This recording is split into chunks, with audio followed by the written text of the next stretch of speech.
Сәлем достар, бүгін ұн қуырдақ деп аталатын, ерекше әрі тез дайын болатын тағам дайындайтын боламыз. Мен бұл тағамды үйде бар азық-түлікпен дайындадым.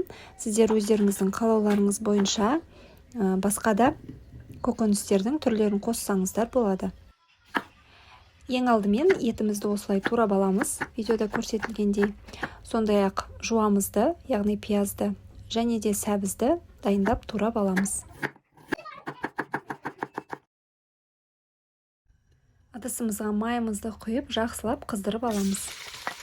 Кейін туралған етті салып, қып-қызыл қылып, қызартып, қуырып аламыз. Етіміз әбден қызарған соң, үстінен жуамызды салып, оны да қуырамыз қызартып.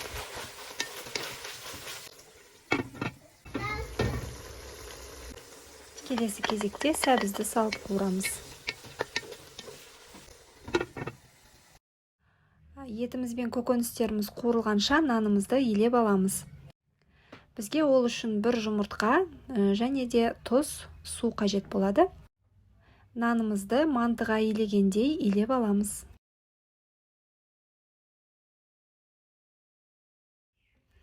Дайын қамырды 10-15 минутқа қалдырамыз. 15 минут өткен соң қамырды тағы бір илеп 15 минутқа қалдырамыз. Иі қанғанша тұруы қажет.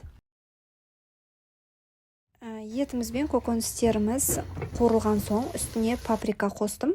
Сіздер өз қалауларыңыз бойынша томат қоссаңыздар да болады. Енді үстіне біраз су құйып, баяу отта жарты немесе 1 сағатқа қалдырамыз.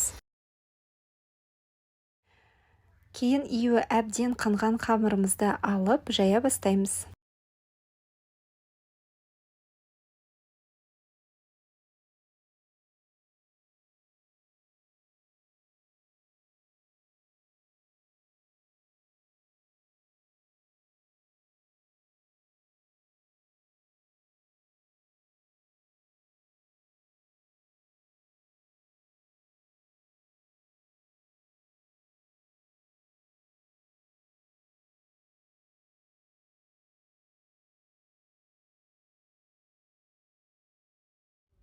Жайылған қамырды осылай үлкендеу 4 бөлікке бөліп алдым.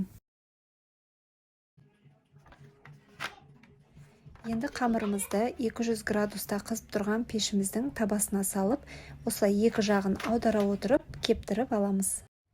Кепкен қамырымызды осылай жіңішке етіп кесіп аламыз.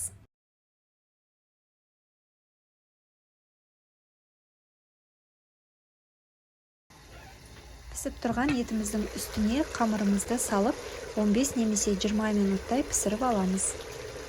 Қамырымызды кептіріп алғандықтан бір-біріне жабыспай жақсы болып піседі. Міне осымен ұн қуырдағымыз дайын болды. Сіздер де жасап көріңіздер, өте дәмді болып шығады. Каналға жазылып, қолдап кетуді ұмытпаңыздар. Сіздермен бірге болған Асем.